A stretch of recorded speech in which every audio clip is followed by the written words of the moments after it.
This is the culmination, the last talk in our series that we've been doing all this year. And we've been doing a series on the Buddhist path in terms of its three great stages.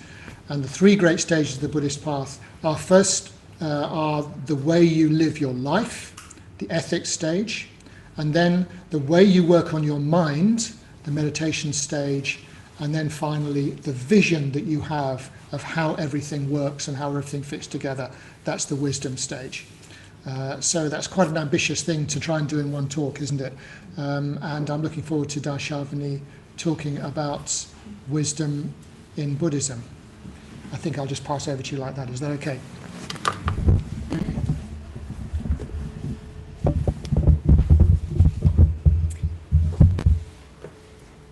Okay, so hopefully everybody can hear me, and big hello to everybody who's online. Lovely to be here.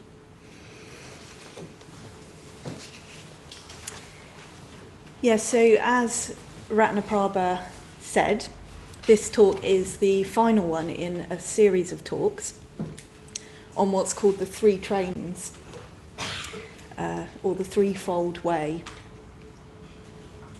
And this is one of the main formulations of the Buddhist path.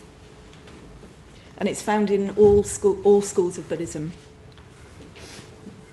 So, as Ratnaprabha said, the first two stages are the stage of conduct, ethical practice, and of how we work with our minds, of meditation. And this third stage is the stage of prajna, wisdom. So I can't recap the other talks, I'm afraid, but do have a listen to them. They should be recorded and be up online. But I will talk a bit about how those first two stages connect to this stage, the stage of wisdom.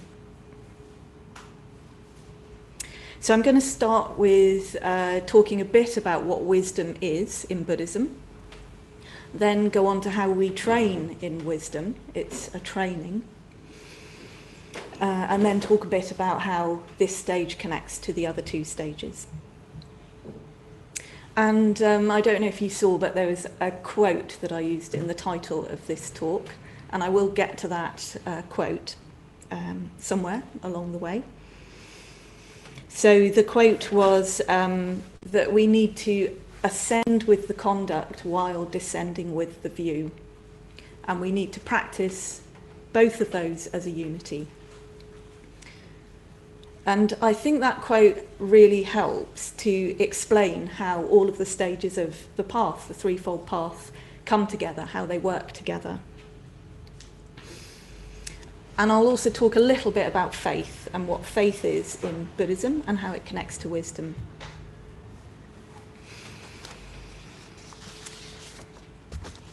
So, first of all, what is wisdom and why might we want it? So it's worth saying, first of all, that in talking about wisdom, we're using words to point to the wordless. We're using words to point to something which goes beyond words. We're trying to evoke something which can only be experienced directly. So there's that famous episode you might have heard of in the Buddhist scriptures where the Buddha is sitting with an assembly of his disciples and they're practicing together. And rather than give a verbal teaching, what he does is he holds up a flower. And one disciple only, smiles in response. So there's a quote from the scriptures that goes with that. It's something like, I possess the true Dharma I, the marvellous mind of Nirvana, the true form of the formless, the subtle Dharma door that does not rest on words or letters, but is a special transmission outside of the scriptures. This I entrust to Mahakāśyapa, and Mahakāshyapa is the disciple who smiles. So there you have a teaching on the ineffability of wisdom. And the smile is that transmission received. So that's all quite mysterious. And thankfully for us, we can also talk about this in words, as long as we're aware that the words are just pointers. And we can also talk about wisdom through symbols and in the language of myth. So there's my caveat. We're using words to point beyond words. So I'm going to start with the human predicament, as it's known in Buddhism. So according to Buddhism, we find ourselves in a predicament as human beings. We're born into a predicament. And this is the main thing we all share, all human beings share. And we also all share the potential to solve this predicament. And despite all of our differences as human beings, we are comrades in ignorance.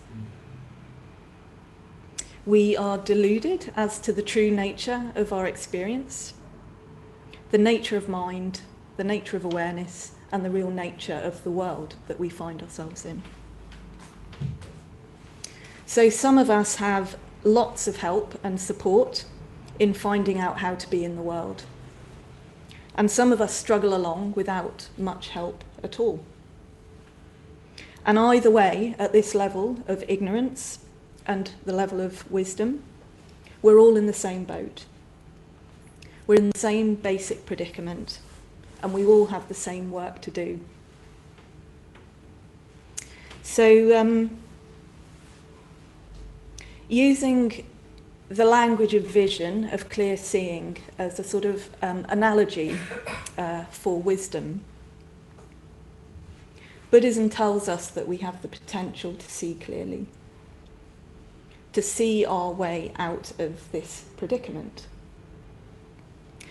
But that our awareness, our seeing, is overlaid with layers and layers of complexity, imaginings, and disturbing emotions. So there's a quote I really like by another order member called Viveka, who's an order member in San Francisco. And she said this on a retreat I was on not that long ago.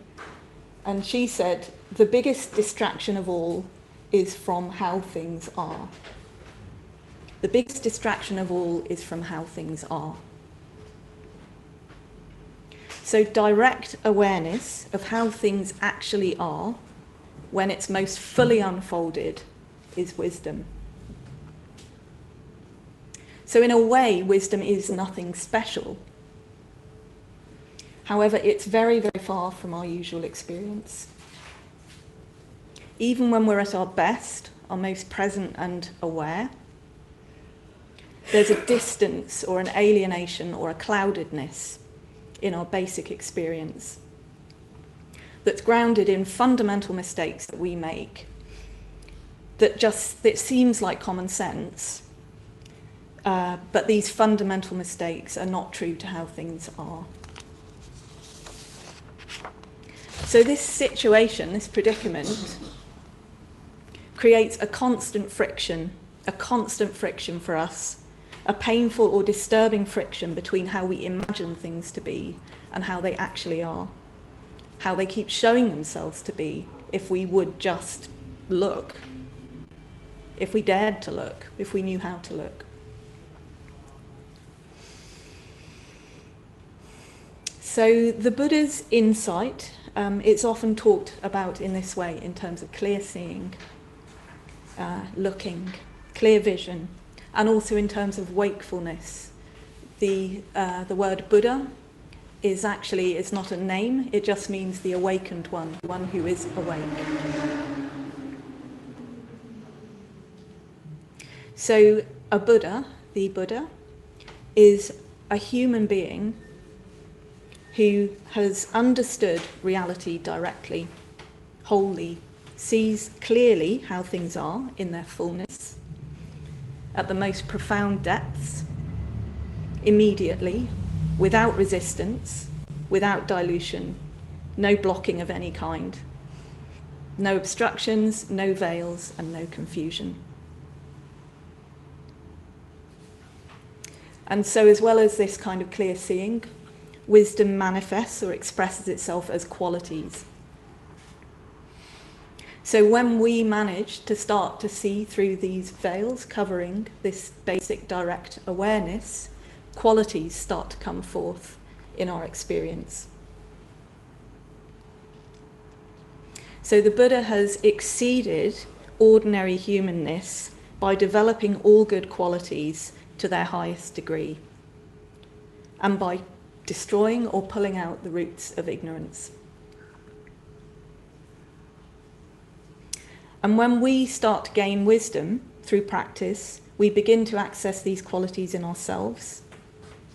So qualities such as clarity, which is a quality of vivid awareness. I think of it as being like flame. It's got that quality of both warmth and movement and light and colour. So this is a quality of knowingness. A quality of openness. This is called, often we call it the open dimension. So this is starting to access something like a sense of tremendous spaciousness. It's a bit as if everything has an open door inside it, or a vast sky. Everything is a doorway into a vast sky. And then qualities of love and compassion. And this can have something like the experience of love as being the actual stuff of things, the material which the world experience is made of. And it manifests as a sort of sensitivity, a responsiveness to all life, without any hint of polarization, and no need to claim anything as our own. So there you go, that's our predicament. We're born with the potential to be awake to these qualities, to see clearly, yet our experience is veiled by layers of confusion and delusion. And we get snippets and hints and echoes, but we operate within mind-made worlds. We decide things and construct our lives in accordance with a set of beliefs about how the world is, which is a kind of self-perpetuating logic. It's a bit like we create bubble after bubble after bubble, and we live within those bubbles. And there's a depth to the world and to our experience that we just can't plumb, and we know that in our beings somewhere. So according to Buddhism, these veils, these bubble worlds, are both emotional, so destructive and disturbing emotions, such as strong craving, ill will, and also cognitive or more cognitive, so views and opinions we have about how things are, which are really deeply held and emotionally held as well. So I thought of a little example of something like an experience of these veils. So a couple of years ago, I did a 3-month retreat, and it was led by 2 order members who had recently finished a 3-year retreat. And I was remembering how one day I was in the woods on this retreat, and I had a sense of, it was as if a pane of glass between me and the world shattered. It was like something that I'd been looking through that had been keeping me at a distance from the world had just gone. And I had thought I was in quite a present state. I didn't have an awareness that this pane of glass was there. And I described this to one of the order members leading the retreat. And So this is one of the order members who'd just done this 3-year retreat. And she said, you have no idea how many of those panes there are. It's pain upon pain upon pain of glass between us and our direct experience of the world. So we have these emotional and cognitive veils. And the biggest veil or obstruction is the illusion of self. The illusion that there is a me in here and a world out there. And this goes very, very deep. So the first 2 stages of the threefold way, the stage of ethical practice and the stage of meditation, they work on these obscuring emotions and views, and they should ameliorate the situation that we find ourselves in. If we practice these, our experience will improve. And it's possible to have a really good life, a really good, happy life without having wisdom, in the Buddhist sense. We can even sometimes feel like we've arrived. We might find ourselves in quite expansive states. Maybe our relationships improve through our practice.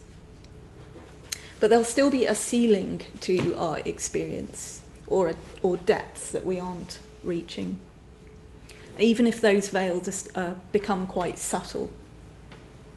And we'll still be subject, most importantly, to falling back. So, those expansive states won't continue. Only wisdom, only this clear sight, can clear the cobwebs and break through and transform us once and for all. So wisdom's what makes the difference between us being a good human being, maybe even a very happy human being, who enjoys life, if we're lucky, and being an awakened human being. So, if I was to see more clearly, what might I see? Well, there's lots and lots of teachings that can help us with this, point us towards this in the Buddhist tradition. And I'm just going to look here at the teaching on what's called the lakshanas and the vimokshas. So the lakshanas are the 3 marks of conditioned existence. And what this means is that according to Buddhist tradition, and we can examine this, explore this in our own experience, life, ordinary experience, is marked, known by, recognizable by 3 things. So these marks are always there to be seen, and we skim over them. We don't want to see them, and that causes us problems. It's a bit like ignoring a big piece of furniture in the room and endlessly stubbing our toe on it. So one way to work with ignorance, one way to train in wisdom, is to train in noticing these 3 marks as part of our experience. And that also involves training in stopping actively not seeing them, if you know what I mean. We're putting quite a lot of effort into not seeing them. So the 3 marks are related, they're kind of nested. And the first mark that we encounter is dukkha, which means unsatisfactoriness, something like unsatisfactoriness. And that's the friction or the gap between how we think things are and how things actually are. So we experience that friction as painful.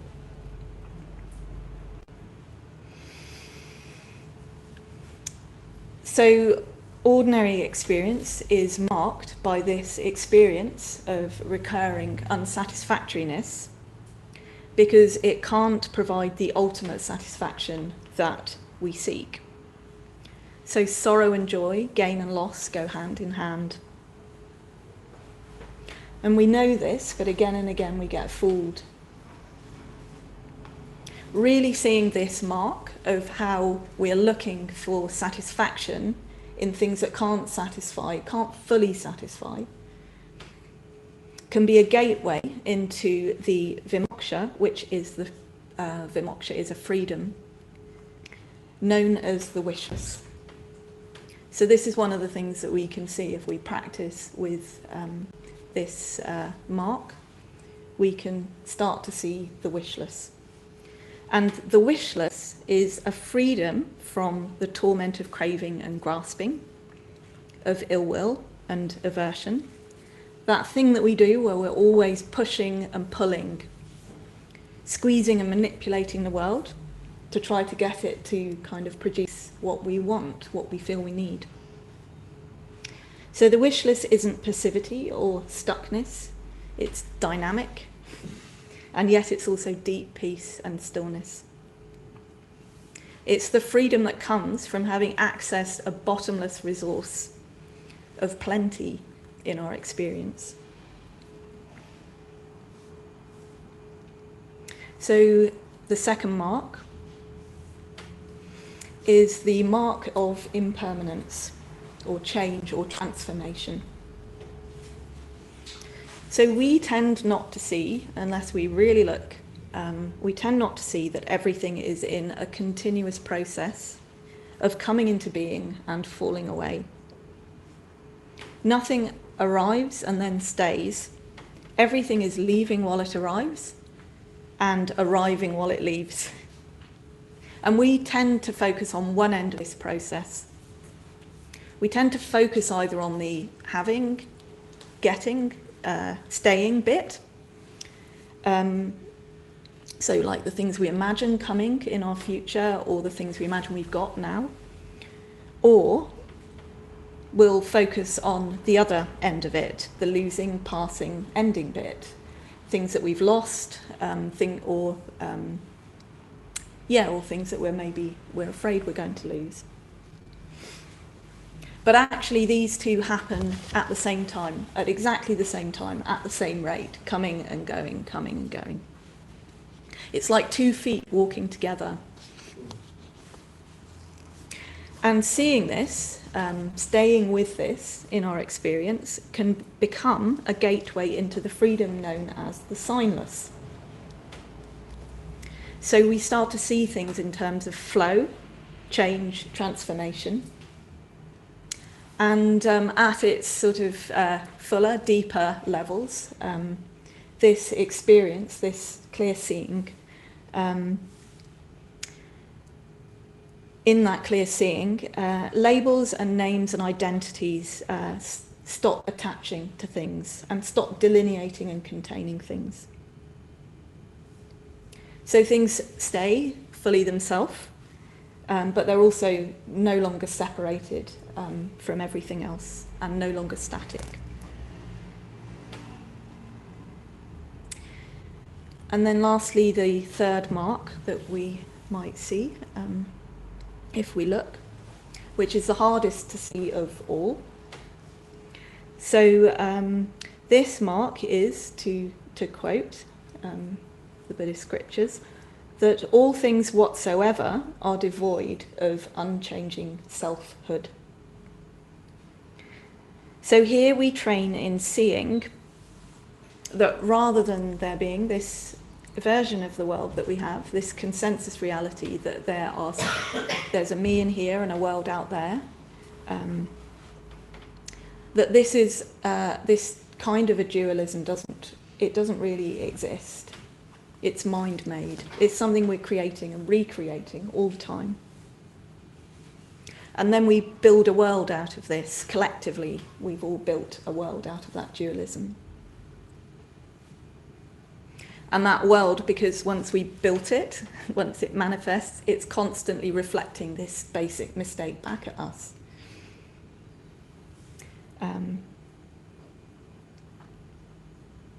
This mistake that there's a self and another, subjects and objects, insides and outsides, and that things have a kind of intrinsic, permanent, unchanging existence.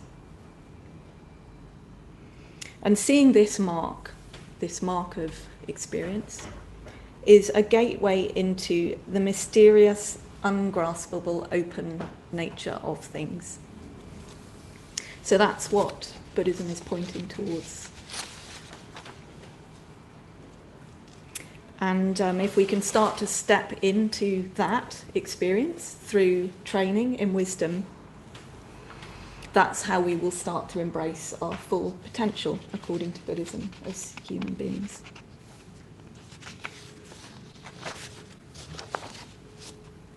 So there you go, that's all quite profound. So I guess the next question is, how might we train in wisdom? How might we start to move more towards these kind of experiences? So I'm going to just look briefly at the three levels or the three kinds of wisdom, and then at the relationship between wisdom and faith. So in terms of training in wisdom, we start where we are. We have to start with our direct experience now, what we're experiencing. It's gradual. We deepen into wisdom. And sometimes through practice, we can feel like we can experience something that might feel like a breakthrough, might feel quite sudden, quite dramatic. But in the big picture, really, it's much more like drop after drop after drop, gradually understanding, gradually clarifying, seeing more clearly, until drop after drop, the scales start to tip.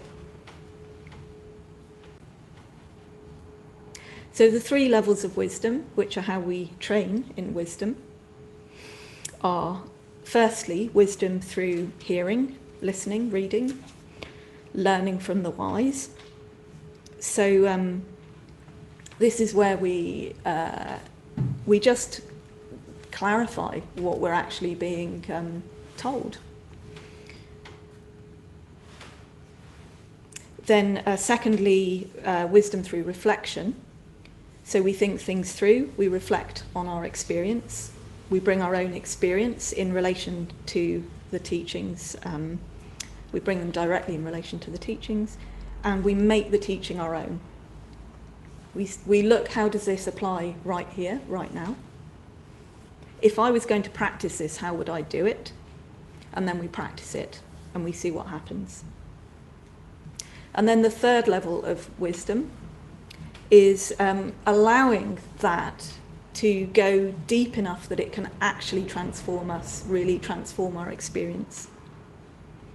And we can do that when we've got to this point within meditation, but also it does happen in this drop after drop kind of way. So the sign of actually things having got to this level, our understanding having reached this level, is that we actually start to change. We change in response to what we've learned. It's found its way into our behaviour. So to use the example of the three lakshanas, the three marks that I've just described, so first of all, how we would train in wisdom in relation to these would be, we'd thoroughly make sure we'd understood what was being said, separating out our ideas and our reactions. We learn the theory. Have we got the right end of the stick? Do we have it clearly in our minds? Does it make sense? Then we explore it in our own experience. Is it true? Does it shed light? And we do that again and again and again over a lifetime of practice. Just keep looking. And eventually we might reach a place of deep confidence in it as a teaching, and we feel confident that it applies to us. And then, when we've got to that point, we can just dwell in that teaching without doing lots of thinking.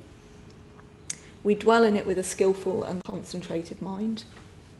And gradually that gap closes between us and the teaching.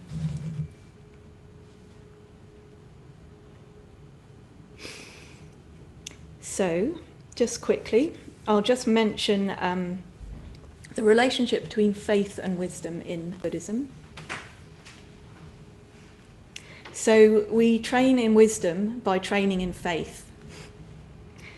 And this might sound a little counterintuitive.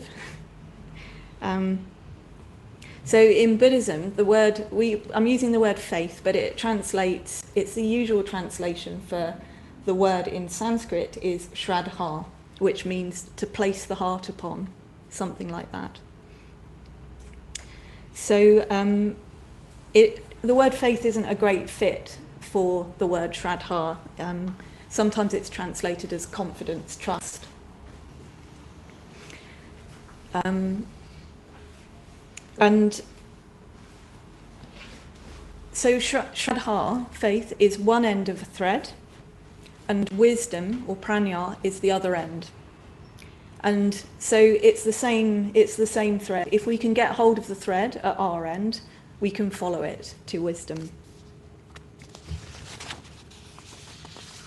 So in Buddhism, faith is intelligent. It's not blind, it's not the opposite of clear seeing. It's sort of germinal clear seeing. It's a confidence trust that's built on reason, on emotion, and on intuition. So those are all joined together and working together. They're all joined up. And it said that there are sort of three kinds of faith. There's always three kinds of everything. So there's three kinds of faith. So there's a clarity that starts to dawn about what's true. There's a sort of heart lucidity about what matters. And there's a confidence about our own capacity to act on that and to realise it. So it's a sort of intelligent, confident, joined up knowing of head, heart and legs, it's called. And gradually we piece together our own sense of confidence in the teachings. We work out which bits of the teachings we trust, which we've tested and which have shown themselves to be true to us. Sometimes I think of it as it's a bit like you ring each thing that you're taught like a bell. You ring it like a bell. And you can, if you listen carefully enough, you'll be able to hear if it's ringing true or if there's a crack in it. And if we keep doing this steadily, so we listen to the teachings, we ring them like a bell, we test them, gradually our confidence, our shraddha will grow. And if we follow that all the way through, if we follow that thread all the way through, the head, heart and legs, confidence will become wisdom, compassion and energy.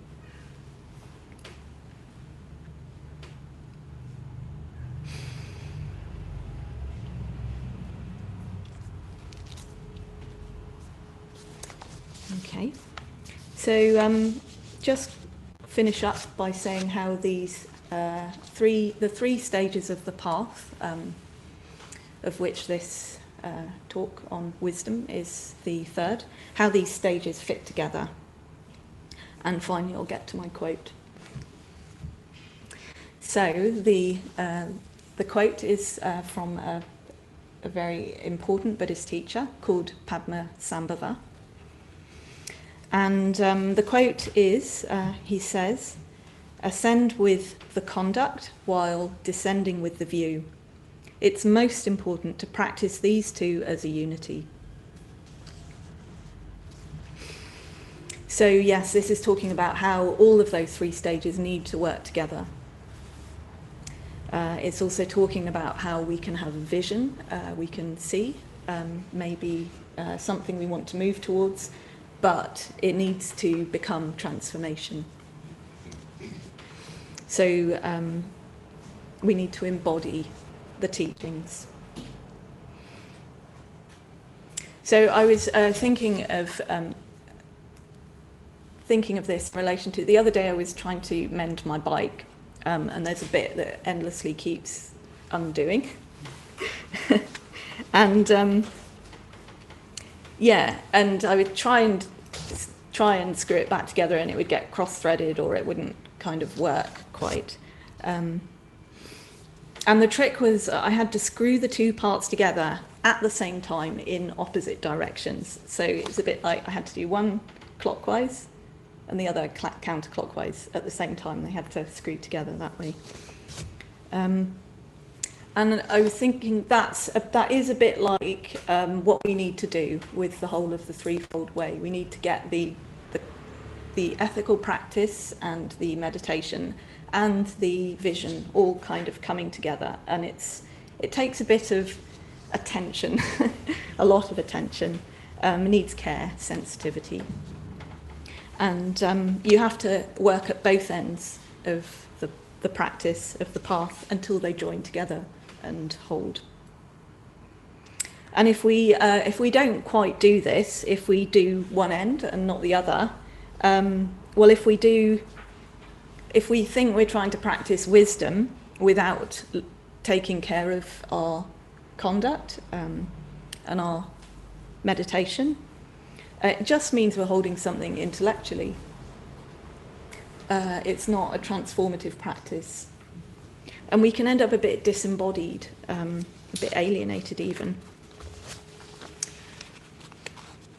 And also, I think we can just think we know, and we don't. We can end up, I think, if we just aim for wisdom without taking care of the other end of the path, it's a bit like trying to bolt out of life. It's a sort of up and out of life. If we just stay with the conduct, with the meditation, with the ethical practice, and we don't have the vision as well, we can end up living a life doing really good things, but we'll never be free. We'll always be limited by still being caught in that human predicament, being deluded, and of not fulfilling that deep potential. So Padmasambhava says, maintain the view, the vision, as spacious as the sky, yet in conduct be as fine as grains of flour. So if we can do that, both ends of the path, we can make our practice profoundly liberating and also be stepping into life. And then I think we'll have a real chance of making a difference in the world, a real chance of bringing both wisdom and compassion into the world, which is what the world needs. So there you go.